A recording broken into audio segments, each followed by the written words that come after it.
Você está ouvindo o podcast Oxigênio Cultural.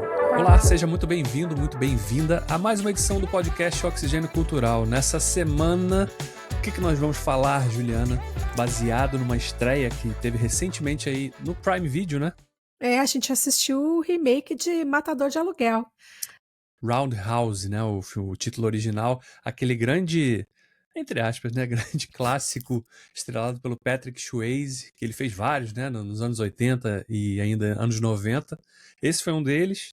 E ganhou um remake agora em 2024, estrelado pelo Jake Gyllenhaal, um filme dirigido pelo Doug Liman, que é diretor aí dos filmes de Identidade Bourne, e que, claro, né, joga todo um pano de fundo de ação. Vamos discutir o filme, mas não só ele, vamos discutir a onda dos remakes, né, que nunca cessa.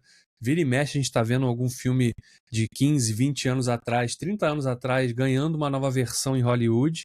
Então essa é o fio condutor desse podcast aqui, dessa discussão. Bora com a gente nessa? Antes de assistir essa estreia desse remake de Matador de Aluguel, a gente foi reassistir o original, né, com Patrick Swayze.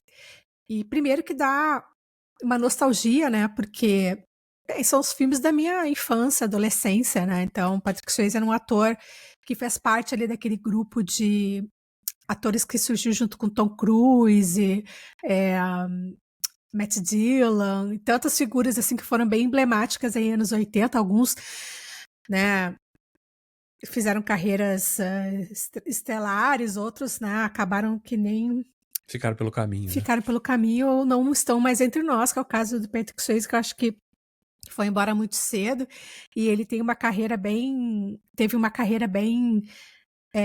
diversificada, né, com grandes blockbusters e também filmes menos famosos, mas com personagens bastante distintos. Mas, em especial, Matador de Aluguel é um clássico filme dos anos 80, né? Que tem toda aquela característica que quando você bota o olho, você sabe que você está vendo um filme desse período. De quando ele foi feito, né? De quando ele foi feito, não só pela estética, né? E quando eu falo da estética, eu tô falando especificamente do figurino do cabelo. Aquelas cabeleiras, né? De aquele mullet, cantor sertanejo. Todo mundo com muito permanente, bobs, e todo mundo com 20 anos, mas com cara de 40, que eu não sei o que tinha na água naquela época que as pessoas envelheciam tão cedo, ficavam tão... Era muita bebedeira, muita cigarreira, né? Era então, muito vida louca. E você vê, inclusive, no próprio filme, né, a forma como as mulheres são exploradas, né, na tela, sempre com muito nu. Uma objetificação constante, né? Sim. Um template daquele período, né? O Matador de Aluguel é um filme da sua época mesmo, né? Com todos os vícios, todas as virtudes e todos os vícios e todos os defeitos, né? Considerando esses principalmente, né? E aquele exagero nas coisas, né? Não tem, assim, não existe uma naturalidade na forma como as histórias são contadas. As coisas são bem forçadas, tipo, o mocinho ou, né, o protagonista, ele é super introvertido, ele não é um pouco, ele é super, tipo, fora do... O cara é formado em filosofia. Filosofia. E aí ele, pra quem não conhece a história, ele é um conhecidíssimo Leão de chácara. Leão de chácara, né? A gente não sabe, no filme original a gente não sabe muito do pré dele, né? Do passado dele. A única coisa que ele conta é que ele é formado em filosofia, a gente sabe que ele tem um amigo, a gente sabe que ele tem algum dinheiro, mas ele é uma figura que é misteriosa e permanece misteriosa. E por algum motivo, sabe-se lá qual, talvez falta de amor à vida, ele... Descobriu um talento, né? Descobriu um talento natural de ser leão de chácara, para quem não sabe, né? De repente, gerações mais novas não ouvem muito esse termo, né? São aqueles... Os chefes da segurança das boates, né? O cara que fica ali de olho para apaziguar qualquer sinal de bêbado, coisa assim, né? E o cara tem um talento especial para isso, né? Porque ele sabe lutar, né? E ele é super atento, ele conhece todas as mães, não perde uma briga, e tem aquela característica também de o cara é meio super-herói, né? Toma facada, toma porrada e nada acontece, né? Mas o filme começa com isso, né? O cara tá saindo de um bar lá de onde ele tava trabalhando, o cara vem numa briga, né? Ele toma uma facada, né? Então, tipo... tipo, e sai andando, ele mesmo se costura, tipo, deixa eu dar uma cuspida aqui. É meio Rambo o negócio, né? Basicamente, né? Mas é muito. Então, esses filmes estavam muito em alta. Se tinha Chuck É. Norris, se tinha Rambo, porra, Bruce Willis com aqueles filmes dele lá, o Duro de Matar. Então é meio ter essa pegada do cara é meio super-herói, né? E eu confesso que eu gosto muito dessa estética dos anos 80, porque, óbvio, tem um saudosismo. E eu acho que tanto os anos 70 quanto os anos 80, eles têm isso muito forte, né? Você sabe que aquele filme é daquele período, né? Eu acho muito interessante quando o filme ele consegue ser classificado, assim, óbvio que o ideal seria que os filmes fossem, né, atemporais, né? Mas isso não acontece, né? Porque sempre aquela subjetividade a gente só vai E perceber eu, com o passar do tempo, e eu né? acho que esse filme nem tinha essa proposta, essa pretensão, Não, né? Ele era é um filme filme. B, né? É o Total filme guilty B. pleasure, assim. É um filme É. que, tipo, a trama não precisa fazer muito sentido e realmente não faz em vários aspectos, né? E se hoje em dia muita porcaria é feita pro streaming, naquela época era feita pro VHS, né? Então a gente É. tinha que alugar, não dava pra botar tudo no cinema. Então não lembro nem se esse filme deve ter ido pro cinema, porque é muita porcaria pro cinema também. E como eu falei, Patrick Swayze era um nome, né? E depois ele Tinha muito fez destaque. Ghost, né? É. Então outros filmes também importantes. Mas aí a gente se pergunta, né? Pra que fazer um remake desse filme, né? O que leva a fazer um remake, né? É a pretensão de se contar melhor essa história, de olhar, poxa, esse filme, ele é tenso, no sentido de ele tem ali uma certa tosquice que se a gente burilar isso e trouxer para o presente, a história vai ficar melhor, mais verossímil. Eu consigo expandir o universo, consigo acrescentar outros elementos. Então, eu acho que se o remake vai por esse caminho de querer realmente dar uma repaginada, deixar para trás os anacronismos, né? E também rejuvenescer de alguma maneira a narrativa e trazer esses elementos mais do presente, se a história comportar, eu acho que vale a pena, além do, claro, se você conseguir, por exemplo, melhorar efeitos especiais ou trazer atores com mais, né, domínio da arte de interpretar. Então, vale a pena, né, você fazer um remake. Valeu a pena nesse filme? Eu acho que sim, porque eu acho que ele preservou esse toque dos filmes dos anos 80 em alguns elementos, mas ele também enriqueceu um pouco a história, trouxe um universo maior, não foi preguiçoso de contar a mesma história, então ele, né, conseguiu rejuvenescer, né, e trazer Ele coisas dialoga diferentes. mais e dialoga mais com os tempos atuais também, né? Ele respeita o miolo daquela história, né, do filme original, mas ele consegue atualizar algumas coisas também, né? Ele dialoga mais, por exemplo, não se tem tanta objetificação das personagens femininas, né? Inclusive elas são mais Protagonistas da independentes e história. exatamente, elas não são as mocinhas que precisam ser salvas, sabe? Elas conseguem agir por conta própria, tomar decisões próprias ali, e elas andam nos arredores da trama central, mas não são aquelas figuras indefesas ali que são só o objeto ali de desejo do mocinho ou de quem quer, de Prêmio, né? qualquer outro personagem, exatamente, não eram nenhum prêmio, né?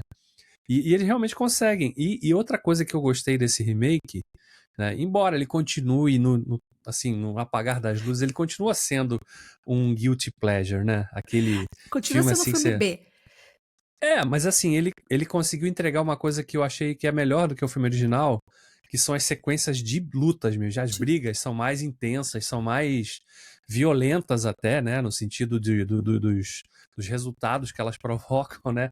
E você fica até imaginando, nessa aí o dublê quebrou o braço com certeza, não é possível.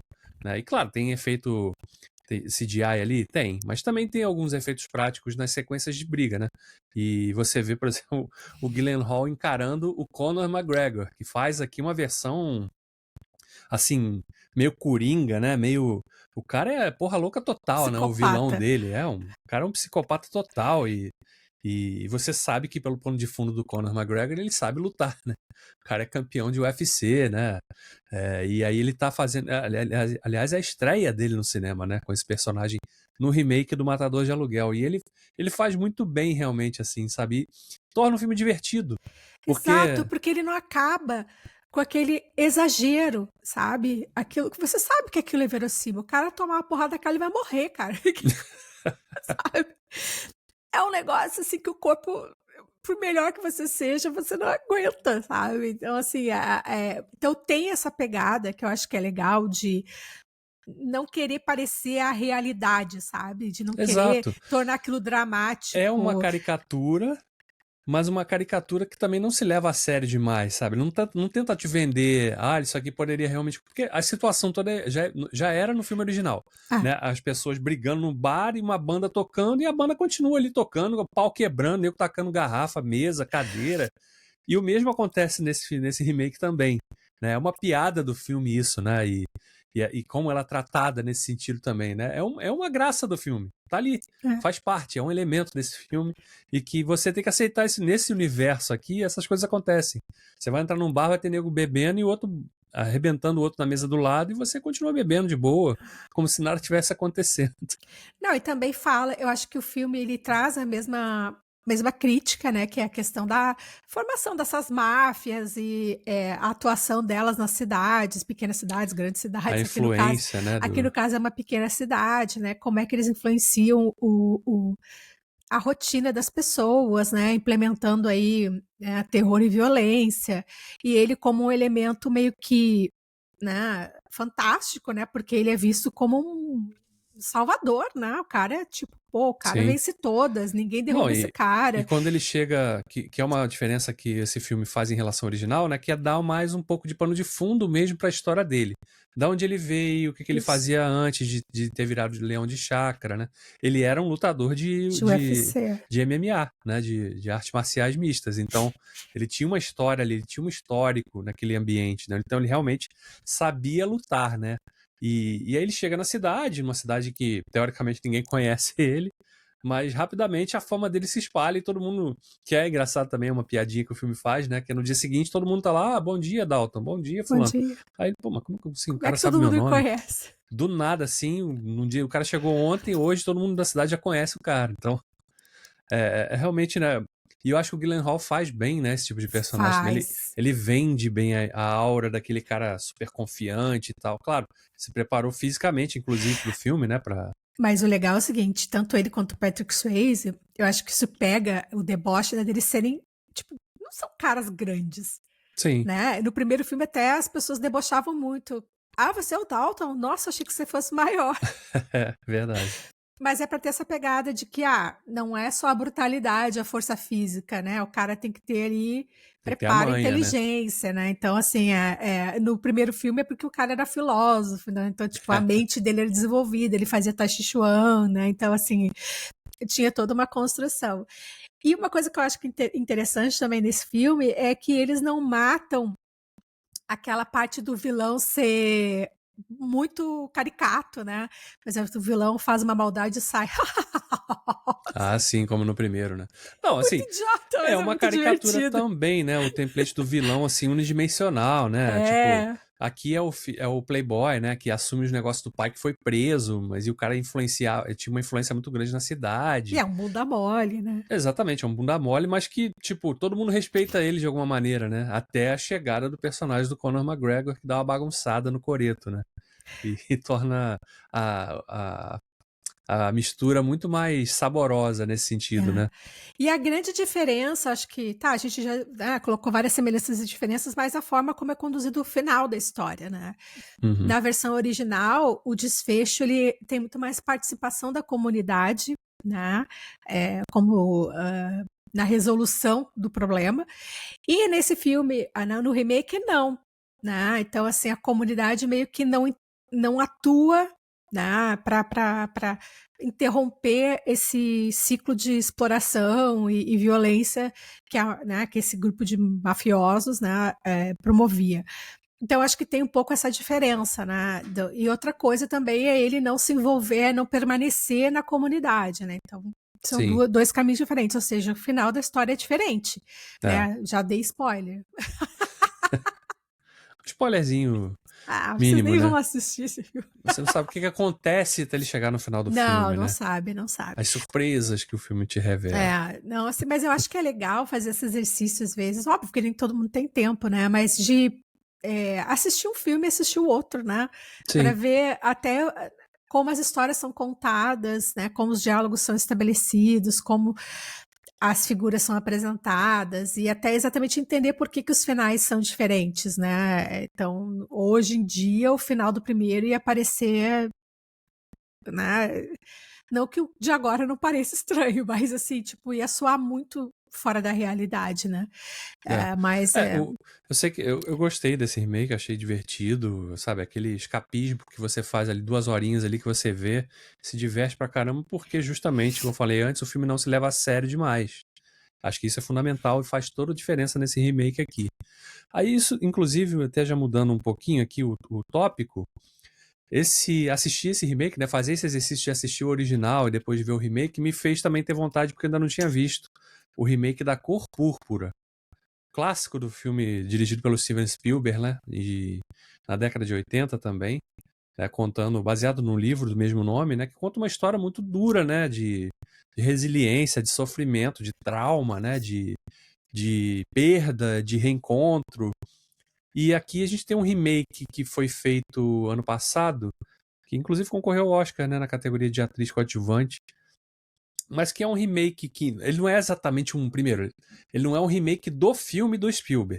Ele é um remake, não é bem um remake, né? Acho que não é nem a palavra, Uma adaptação. É uma adaptação da montagem musical da Broadway que é baseada no livro. Claro, tudo vem da mesma origem, né? A história basicamente é a mesma, os personagens centrais são os mesmos, mas a forma de contar essa história é diferente nessa nova versão da Cor Púrpura.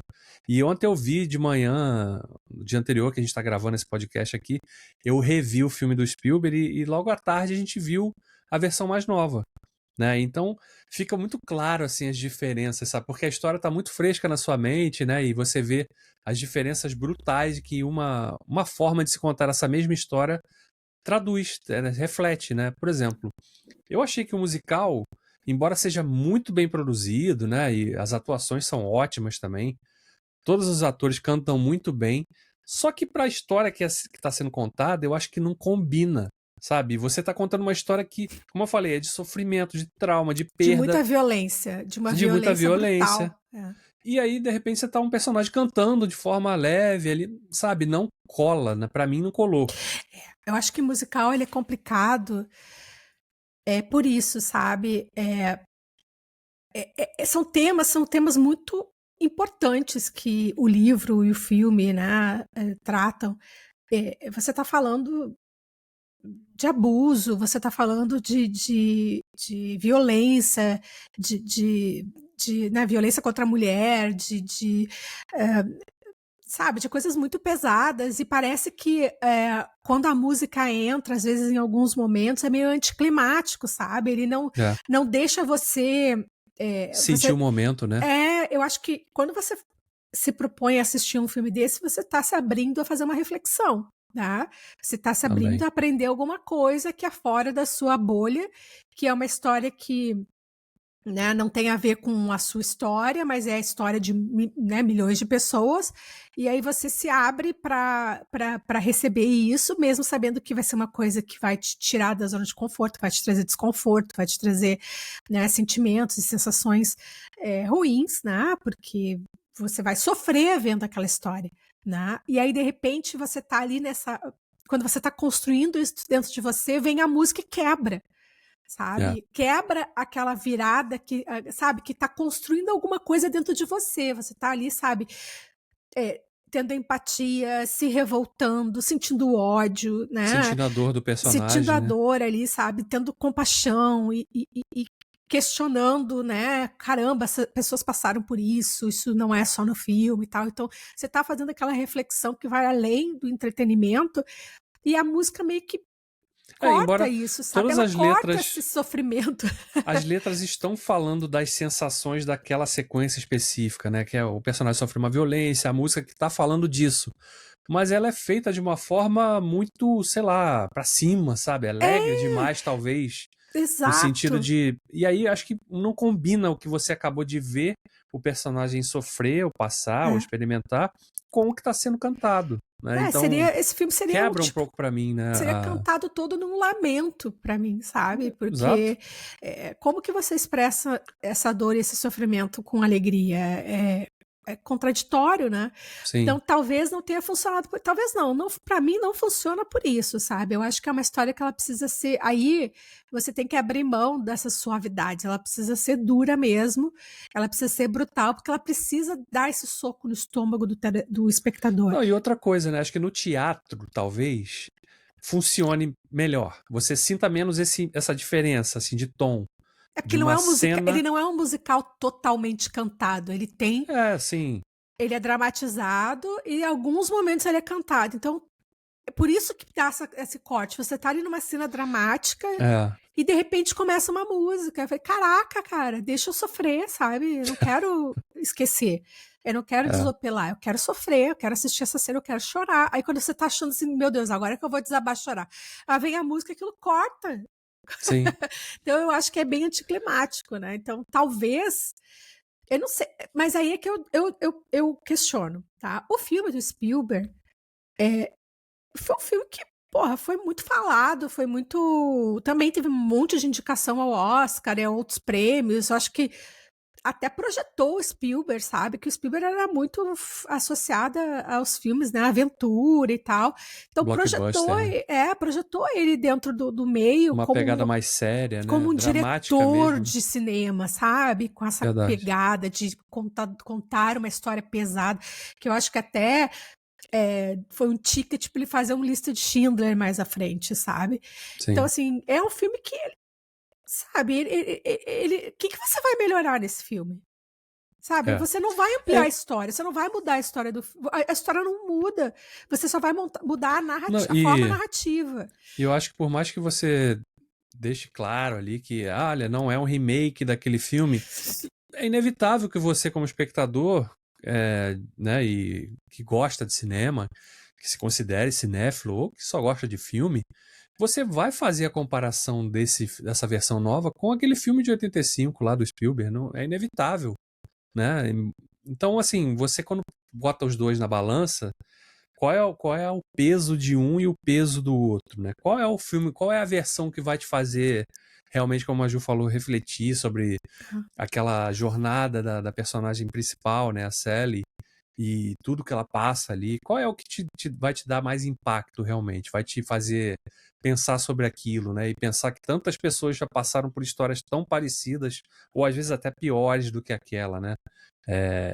Então, assim, perde muito. O filme mais novo perde muito nesse sentido. Exato. Embora Aí, seja muito, como eu falei antes, muito bem produzido.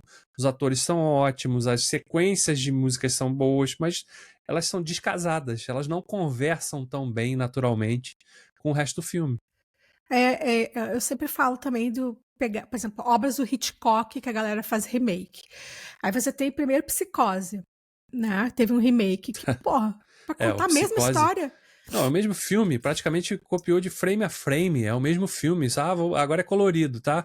Porra, Mas é a mas é o mesma mesmo. história. Qual o impacto que você vai trazer se você está contando tudo da mesmíssima forma? Pra quê? Pra quê? Você vai pegar um dos maiores clássicos do cinema, tá? E vai.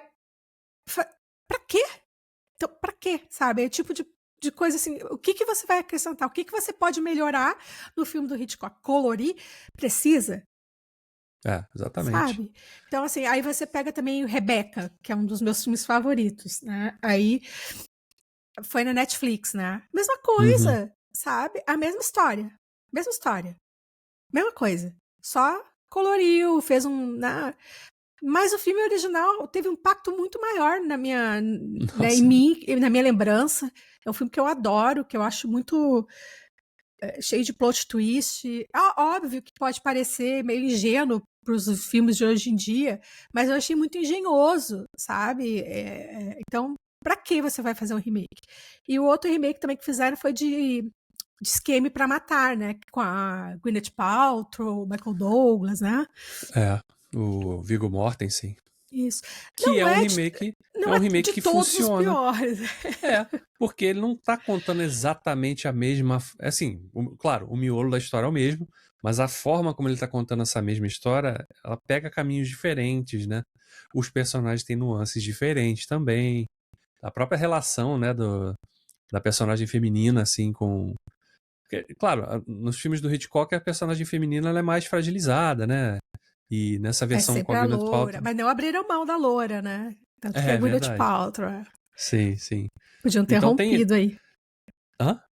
Podiam ter rompido aí, né? Colocado uma atriz morena Sim. Mas é porque naquele período a Gwyneth Paltrow estava em evidência em também, alta, né? né? Ai, aquele maldito É. daquele Shakespeare in Love lá. E tem outros exemplos, né? O próprio Hitchcock, ele também já fez remakes dos próprios filmes, né? Porque o Hitchcock é um diretor que tinha feito muito filme antes de chegar a Hollywood. Então teve alguns filmes dele que ele fez uma nova versão do próprio filme, né?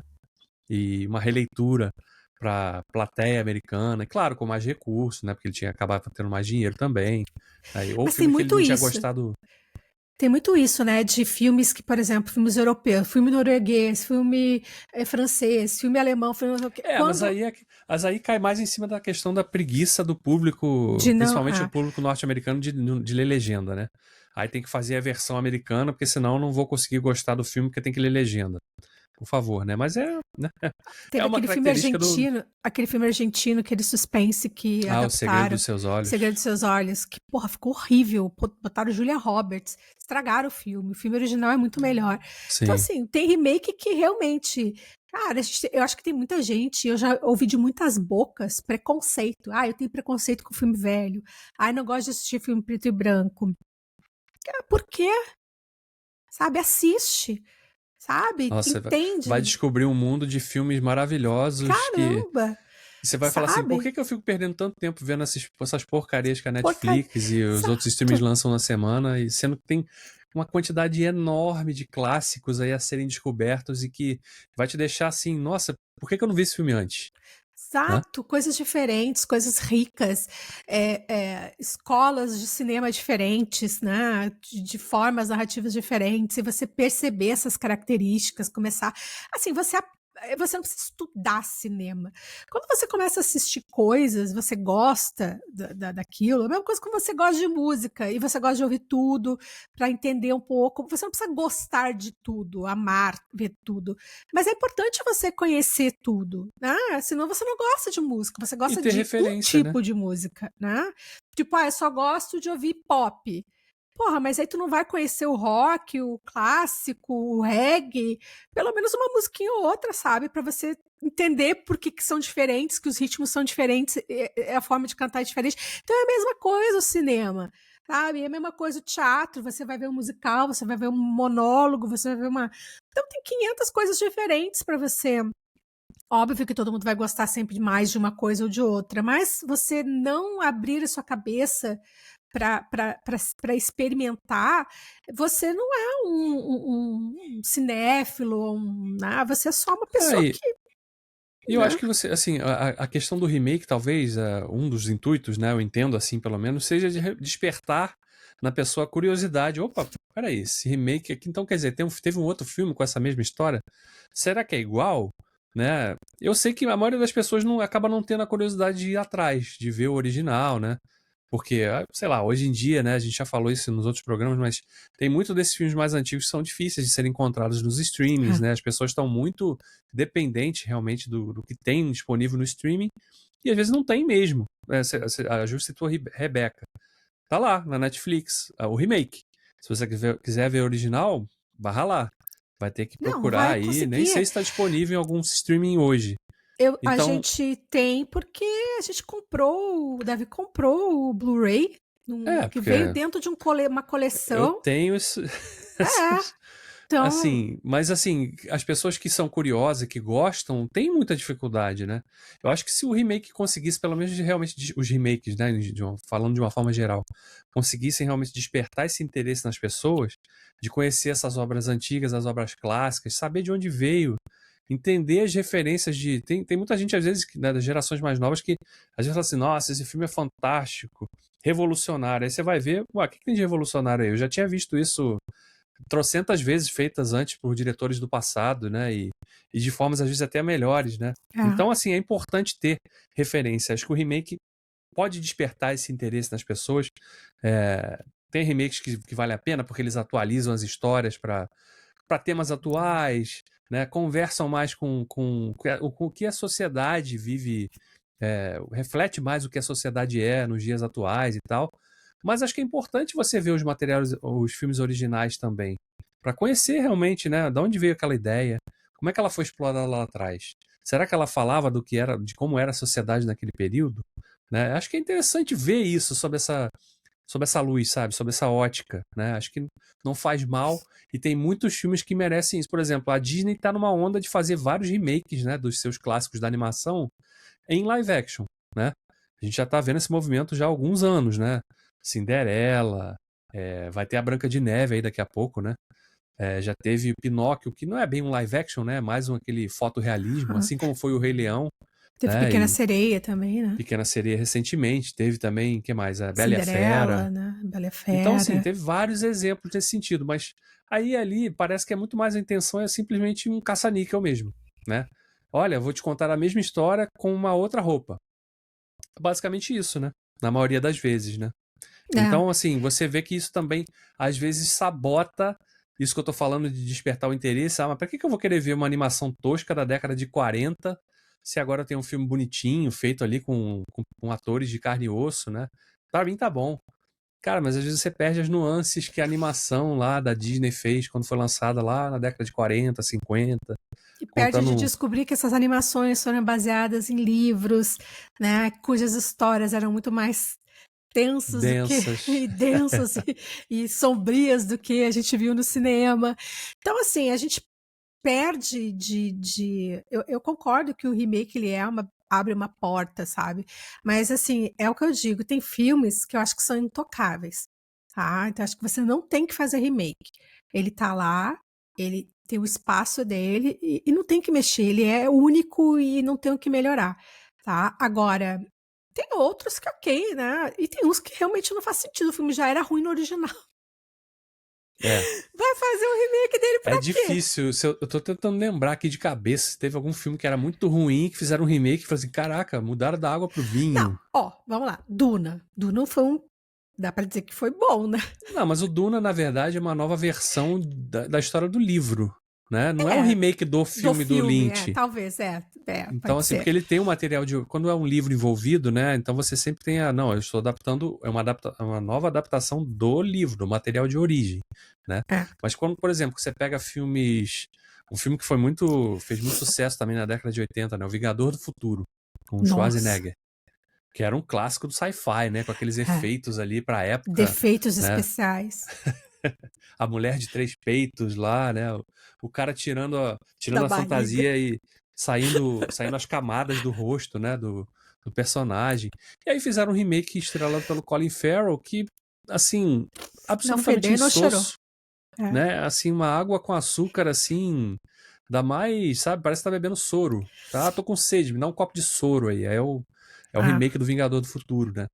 Tem igual você querer fazer um remake de Indiana Jones. Fazer um remake de Volta pro Futuro. Embora a gente saiba que eventualmente isso vai acabar acontecendo, né? Não tem como escapar disso aí, né? Então, o próprio Star Wars já teve um remake, né?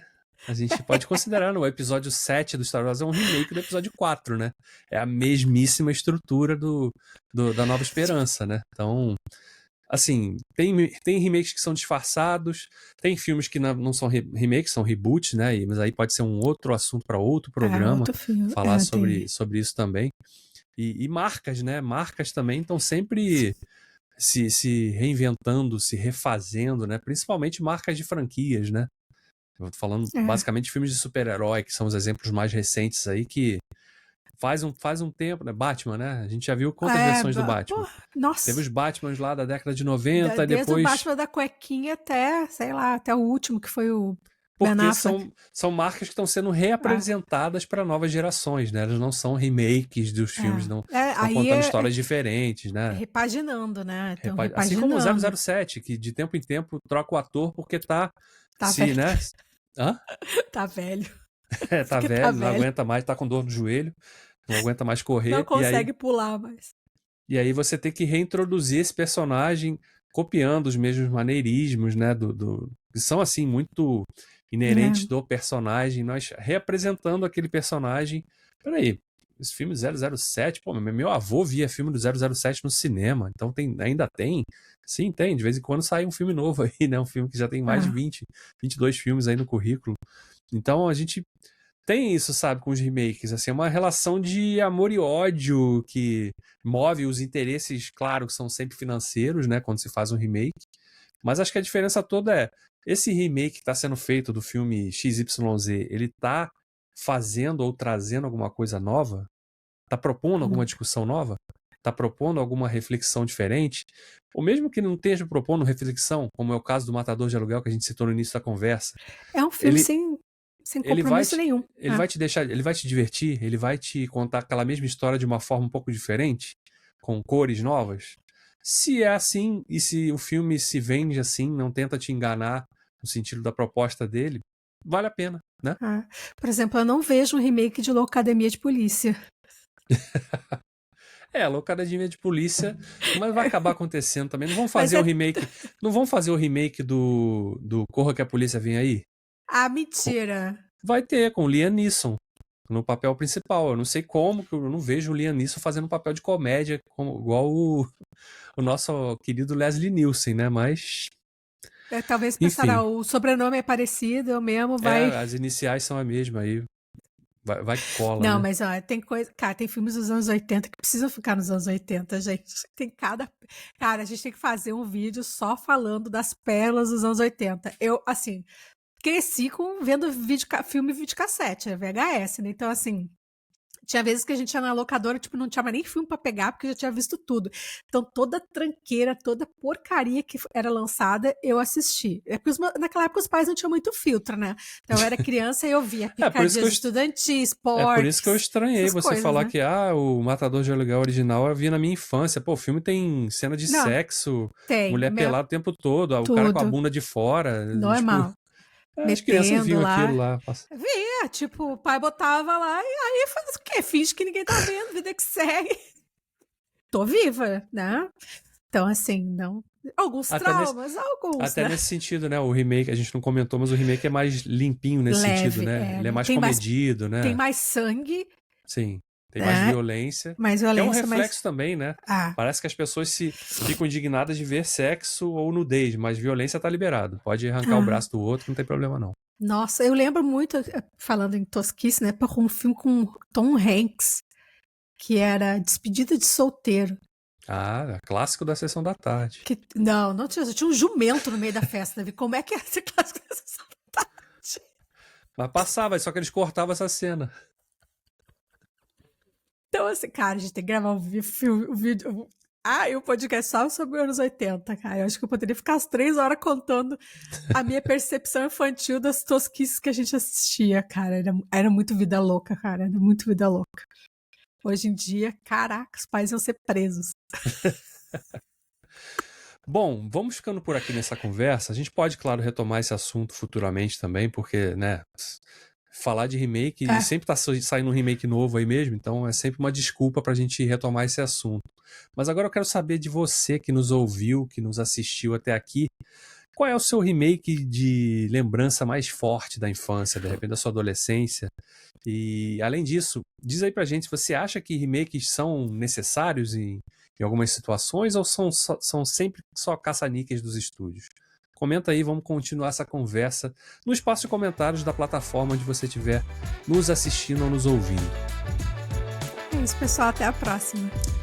Tchau, e semana que vem a gente está de volta com um novo programa, um novo podcast do Oxigênio Cultural. Tchau, tchau. Tchau.